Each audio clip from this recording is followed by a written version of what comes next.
first glance, addiction may appear as nothing more than a failure of will, a bad habit born of weakness, something that should be conquered through discipline and choice. But to view it this way is not just an oversimplification. It is a profound misjudgment of the soul's deeper cry. Carl Jung, whose life's work explored the vast terrain of the unconscious, perceived addiction not as a defect of character, but as a symbol, an anguished, misguided attempt to restore wholeness in a psyche torn from its spiritual roots. Beneath every compulsion, every dependency, every self-destructive act, Jung saw an inner fracture. The gap between the fragmented self and the yearning for reunion with something greater, something sacred. To Jung, the addict was not merely a weak-willed individual, but a soul estranged from its own center, desperately seeking contact with the numinous, the divine spark that gives life its orientation and depth. All you have is a sick soul in need of a spiritual experience, Jung once wrote. A sentence that echoes like a key unlocking the entire nature of addiction. It is not the substance or behavior itself that defines the addict. It is the hollow ache underneath it, the unspoken question, what am I really missing? Often, the addict cannot articulate what they are searching for. They only feel a gnawing restlessness, a chronic dissatisfaction that eludes logic or language. The pain is existential, and so is the longing, and in that pain, they reach outward, toward alcohol, drugs, sex, gambling, food, endless scrolling, hoping to fill what can only be healed from within. These objects of dependence become more than habits. They become false sacraments, temporary rituals through which the soul attempts to touch the sacred. But it is a substitute for meaning, for connection, for the inner union that the addict does not even know they've lost. What the addict truly longs for is not the substance, but a sense of inner coherence, a relationship with something greater, a union with a deeper meaning that transcends the limitations of the ego. Yet, the relief they reach for, however potent, is fleeting. It dulls the pain for hours, perhaps days, before the original hollowness returns with renewed ferocity, and so the spiral continues, tightening, deepening, not out of weakness, but out of a soul that is starving. The more one clutches at the external, the further they drift from the internal axis of their suffering. Jung understood this spiral not as a failure of character, but as a spiritual hunger, a sacred yearning for truth, for unity, for self-reconciliation. Addiction, in this light, becomes the unconscious screaming for contact with the eternal. In ancient rites, the consumption of mind-altering substances was never casual. It was wrapped in ritual, protected by myth and guided by elders. It was a portal to the divine, a descent into the symbolic cosmos to commune with the gods. Today, in a desacralized culture bereft of ritual and inward mythos, the modern addict unconsciously mimics this ancient pattern, but without the structure, without the symbol, without the soul. The same substance meant to expand the spirit now devours it, leading not to transcendence, but to collapse. Jung warned that man cannot survive by logic alone.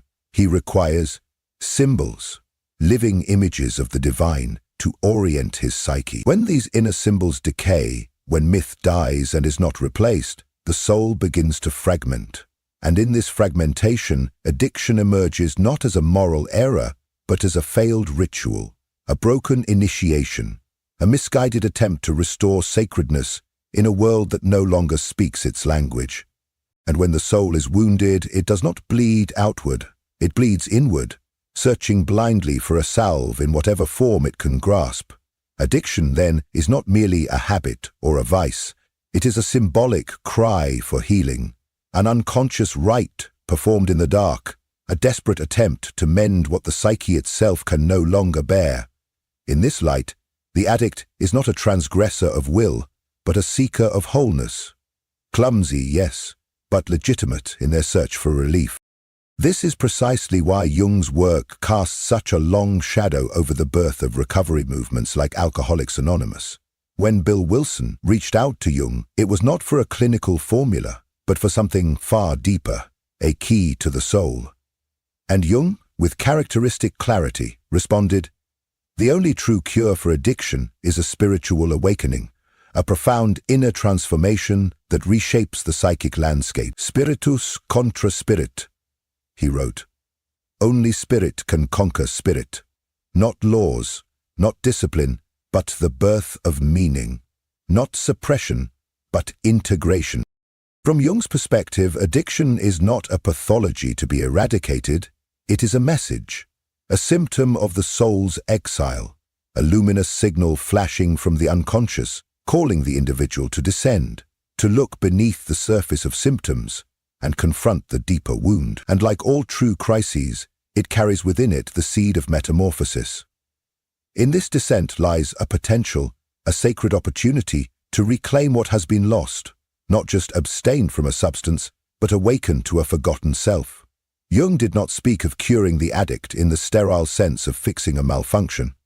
He spoke of guiding them back to their inner center, to that vital flame buried beneath years of fear, denial, and despair. The suffering of the addict, as harrowing as it may be, reveals something astonishing, that within them still stirs a longing for the eternal, a yearning for something real.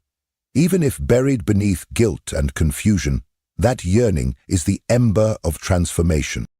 It is not punishment that awakens the soul, it is meaning. And meaning only emerges when the bottom is reached, not just externally, but internally. When the ego shatters and the deeper self begins to stir. Many addicts describe a void, an emptiness so vast they can't name it. And Jung, with his unparalleled insight, saw that this emptiness is not a lack of substance, but a fragmentation of the psyche itself. The addict is not craving a drug, they are yearning for reunion, with love, with safety, with their own soul. What they truly seek in the substance is not the substance, but what it symbolizes: wholeness, comfort, power, forgiveness, belonging. And in this light we no longer see the addict as broken, but as someone on an archetypal path. A path not of indulgence, but of return. A path that, if embraced with consciousness, can lead not to destruction, but to awakening. Here we arrive at a core Jungian insight. Addiction is not merely a habit, it is a symbol. In the language of the soul, every symptom is a messenger. The psyche, when wounded, does not shout in logic. It whispers in symbols, in behaviors, in repetitions that seem irrational, but carry profound inner meaning. In Jung's view, addiction is not an accident of biology, nor a mere failure of will. It is a psychic message, a coded plea from the unconscious crying out for balance, integration, and wholeness. It reveals that something essential within the individual has been cast into exile, something that longs not to destroy but to be understood. To pathologize the addict without seeking the symbolic message behind the pattern is to silence the very voice that might guide healing. Jung never asked us to excuse destructive behaviors, but he did teach us to look beneath them, to ask, not what is wrong with you, but what is your suffering trying to say? Seen through this lens, addiction becomes an archetypal narrative, not a moral defect. It is the wounded inner child seeking a lost parent, the dismembered soul yearning for reunion, the divine thirst misdirected toward earthly substitutes. Behind the self-destruction lies an ancient longing, a forgotten truth buried in the rubble of repression. For Jung, to dismiss this longing is to deny the humanity of the addict. He reminds us, the wound is the place where the light enters and the substance, the behavior, is only the outer symptom. The true work lies within. What the addict chases outside is often a reflection of what they were forced to abandon within. And so, addiction becomes not only a trap, it becomes a compass, misaligned, yes, but not meaningless. It points not toward pleasure, but toward unfulfilled need, toward wholeness that has yet to be realized. It is a cry for a spiritual experience, for a reconnection with the sacred center of one's being. But to respond to this cry, one must descend, not into shame, but into inquiry. The question is no longer, why are you addicted? But, what are you truly seeking beneath this pain? When a person reaches again and again for relief they do not understand, when they feel possessed by an inner force that moves without their consent, they are confronting the very face of the shadow. The shadow, as Jung taught, is not evil. It is everything we refuse to see in ourselves. It is the forgotten, the unwanted, the unacceptable. It contains our primal emotions, unmet needs and ancient wounds, banished not because they are wicked, but because they threatened our adaptation, our image, our survival. Yet what is buried in the unconscious is never truly gone. It transforms, and when it is not welcomed consciously, it demands expression elsewhere, in compulsion, in craving, in collapse. But within that collapse, paradoxically, lies the doorway to awakening, for if the shadow is met with courage and compassion, it no longer sabotages, it begins to serve. One of the most common disguises the shadow wears is addiction, a symptom not of moral failure, but of profound psychic division. At the heart of every addictive pattern lies an inner war. On one side stands the persona, the outer mask striving for control, success, acceptance, and the illusion of wholeness. On the other lies the hidden self, the wounded terrain of the psyche that carries unspoken grief, repressed rage, and long-forgotten sorrow. Rather than confront this buried anguish, the addict attempts to suppress it, to numb it into silence. But the shadow, as Jung taught us, cannot be banished without consequence. What is repressed does not fade into oblivion. It returns with greater force, demanding to be seen. And when ignored, it leaks into our actions in moments of weakness, in self-sabotaging choices, in behaviors that mystify even the one acting them out. What makes this struggle even more insidious is that the addict often misidentifies the enemy. They believe the battle is against the substance, the temptation, or the external world. But in truth, the conflict is internal, a silent tug-of-war between the part of the self that seeks to express the pain and the part that fears it, judges it, and locks it away. This inner friction produces a deep psychic tension, an untraceable anxiety that gnaws at the soul and erodes one's sense of peace. Even when the substance is removed, the emptiness often remains. Irritability, depression, and confusion linger, not because the chemical dependency persists, but because the true wound has not been touched. The drug, the habit, the behavior. It was never the root. It was the symptom, a veil over the deeper cry. And so, the shadow shifts forms, from alcohol to overwork, from sex to food, from narcotics to compulsive scrolling. The object changes, but the pattern repeats, because the inner split remains unhealed. Jung understood that shadow integration is not a task for the faint of heart.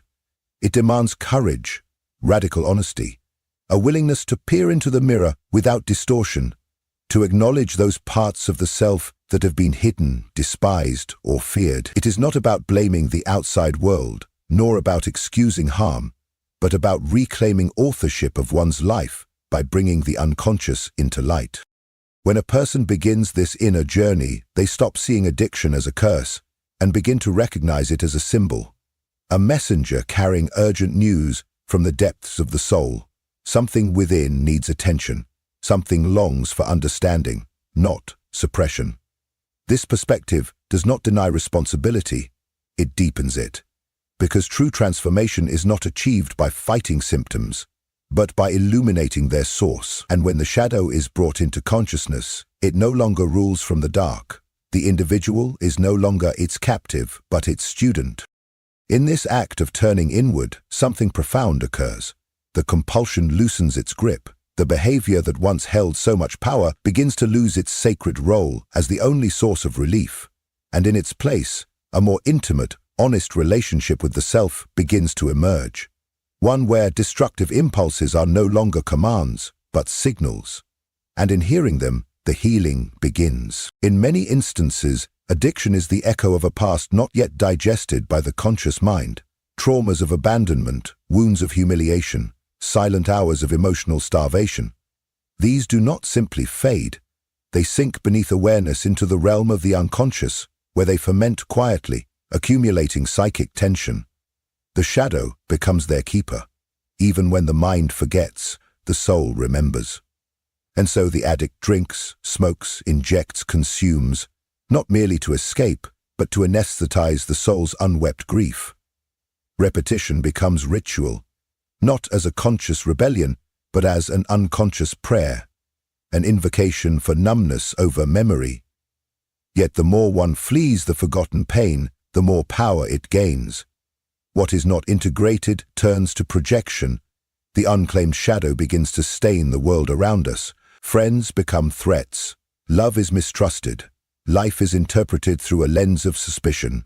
And so, the addict is caught in an illusion, not only of substance, but of perception. They see through a mirror, cracked by exile from their own inner truth. This, Jung reminds us, is no longer merely a clinical matter. It is a spiritual initiation, for to face the shadow is to confront the sacred, to kneel before the unlit altar of the soul and say, "I am ready to see what I once could not." This is not weakness, it is initiation. True healing cannot be imposed from the outside. It cannot be commanded through logic or imposed through will. It must arise from a courageous descent inward. The addict must become a traveler into their own psychic underworld, not to dwell in the darkness, but to converse with it. To ask, "What have you come to teach me?" In the Jungian view, the shadow is not merely darkness, it is potential wrapped in pain. The gold is in the shadow. There, hidden beneath the debris of rejection and repression, lie lost capacities, raw feeling, instinctual wisdom, sacred anger, buried creativity. Shadow integration is the art of rescuing these exiled parts of the self, not to be ruled by them, but to welcome them into conscious wholeness. The addict begins to see not a broken self, but a divided one, and in that recognition, shame softens into understanding. What was once seen as weakness now becomes a map. The scar becomes a signpost. The addiction, no longer a sentence, becomes a summons to a deeper life. This path is not linear, it winds, it falters, it repeats, but through presence and compassion something changes. A person begins to feel, not just the pain, but the meaning of the pain. They begin to decipher the language of their suffering, and in doing so a new kind of presence emerges, one that is not built on avoidance, but on truth, not perfection, but integration. And from this inner alchemy, a more rooted, conscious, and powerful self slowly takes form. Jung observed that those burdened by deep suffering did not always require explanations. They needed an inner experience so symbolic, so soul-touching, that it could reorder the chaos within and breathe life back into their shattered center. Not an intellectual answer, but an encounter with the sacred, a moment of inward revelation that could rethread the broken narrative of their existence. This reordering often comes not through formal religion, but through a genuine spiritual encounter that awakens the feeling of belonging to something greater than the fragmented self. And this connection, Jung believed, was not an optional luxury. It was a necessity, rooted in the very structure of the human psyche. In his clinical practice, Jung witnessed that those who could not access a symbolic relationship to the sacred remained trapped in cycles of suffering, repeating compulsions not out of moral weakness, but because they lacked a deeper meaning powerful enough to carry them through transformation. Addiction, in this light, becomes a distorted longing for spiritual transcendence. It is a misguided attempt to dissolve the ego, to escape the unbearable weight of fragmentation, and to taste, even momentarily, a sense of unity. But when this yearning is directed towards substances or compulsions, the soul's hunger only deepens. The opposite of healing occurs: further division, greater inner exile. To transform, the psyche must encounter a symbol potent enough to act as its new axis mundi, a central image, a dream, a vision that speaks not to the intellect but to the soul. Such a symbol cannot be imposed from the outside. It arises from the inner world, often only after the person has faced the darkness with humility and chosen not to run. Only then does the unconscious reveal its hidden map, no longer a maze of despair, but a journey of meaning. Across all cultures, myths, archetypes, and rituals have existed because they serve this sacred function. They give suffering a context. They offer the soul a story where pain is not senseless, but initiatory. This is why the addict does not merely need abstinence. They need symbolic death, a letting go of the false identity they clung to for survival, and a rebirth into something more whole. And this rebirth is not achieved through force of will, but through surrender, not to weakness, but to the inner process, to the silent intelligence of the soul. In that surrender, the symbolic begins to speak. Fire is no longer just destruction, it becomes purification. Darkness is no longer an enemy, it becomes fertile ground. What was once unbearable becomes bearable, not because it is less painful, but because it now carries meaning. And where there is meaning, there is strength. Spiritual or therapeutic support may guide the path, but it cannot manufacture the symbol. It can only help prepare the psyche to receive it. The true alchemy happens in stillness, in the invisible moment when the soul chooses not to flee, but to feel. In that moment, what once seemed like a narrative of failure is transfigured into a myth of redemption. Suffering becomes a sacred teacher, pain becomes a portal, and addiction, once seen as a curse, becomes the wounded cry of the soul seeking rebirth. For it is, as Jung once reminded us, only the wounded physician heals. And perhaps the addict, through the very wound they carry, holds the seed of profound transformation, if only they can find the courage to listen. As that seed begins to take root within the psyche, it does not simply change what one does, it alters how one sees. The individual no longer identifies with their wounds, as if they were their only name. Instead, they begin to see themselves through the mirror of transcendence, as a being capable not merely of surviving the wound, but of transfiguring it. No longer drawn toward numbness, they move toward presence. No longer haunted by the desire to disappear, they step fully into the arena of their own becoming. And in this sacred participation with life, suffering is no longer viewed as punishment. It becomes initiation. The addict, once cast as a passive character bound to repetition, now reclaims authorship of their own myth. A journey not away from darkness, but through it, toward wholeness. In this transformation, pain becomes wisdom. The shadow ceases to be a feared adversary and emerges instead as a guide, and the symbol, no longer a distant idea, becomes lived reality, a sacred container through which spirit incarnates in daily experience. This is not a spirituality that escapes the body or the world. It is one that descends into it more fully, infusing presence into each moment, sanctifying the ordinary. Healing, from this Jungian vantage, is not a return to how things were. It is a birth. Something never known before emerges from the soil of descent, a form of life that could only grow through the crucible of the abyss. The symbol is not an intellectual accessory. It is the doorway to a deeper reality, a world in which self-understanding becomes reconciliation, with the past, with the pain, and ultimately, with the sacred possibility of one's own freedom. When the symbol has germinated in the soul, life no longer revolves around avoidance, but around awareness. It was always space, a holy womb where something authentic could finally be conceived. Addiction then, with all its chaos, shame and longing, becomes the fractured language of a soul crying out to be seen. And when that cry is met with genuine attention, with the kind of listening that does not judge, does not fix, but simply witnesses, the compulsion to escape begins to dissolve. Wholeness does not require perfection, it requires truth, the courage to face oneself, not with violence, but with compassion. The healing of the addict is not forgetting nor erasing, it is remembering. Remembering that even in their darkest hour, a seed of light was already buried within. Carl Jung did not offer solutions in the modern sense, he offered initiation, a symbolic pathway by which each soul might encounter its own myth. For at the heart of every addiction lies a plea for meaning, and at the core of every redemption, a reconciliation with the mystery of being human. That is where the true journey begins, not when the pain ends, but when it is no longer feared.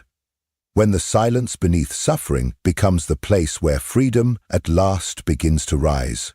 If something within this message stirred you, if even a single word mirrored your inner experience, I invite you to let your voice be heard in the comments.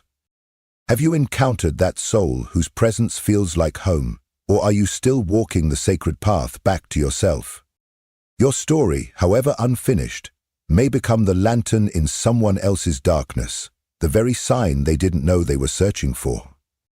And if someone close to you is silently struggling with the illusion that love must hurt, that self-abandonment is the price of connection, or that they are unworthy of peace, share this video with them. Help me reach the ones who need to remember. Real love does not demand that we shrink. True connection does not ask for sacrifice of the soul. And the most vital union we will ever form is the one with our own inner truth. Before you go, I invite you to subscribe and activate the notification bell. Here, in this space, we journey beneath the surface of things, exploring the hidden architecture of the psyche, the whispers of the unconscious, and how every relationship is but a mirror reflecting our personal evolution. If there's a theme, a question, or a wound you would like us to explore in future videos, leave it below. This space breathes because of you. Your voice is not only welcome here, it is essential. Thank you for showing up, not just to this video but to your inner work, to the sacred labor of remembering who you truly are. And always remember this, when the right person appears, your soul will know, not through fear, but through peace. But until that moment, let your most intimate relationship be the one you cultivate within. That is the foundation, that is the home. And from that wholeness, all things real are born. Until next time, I'll see you on the path.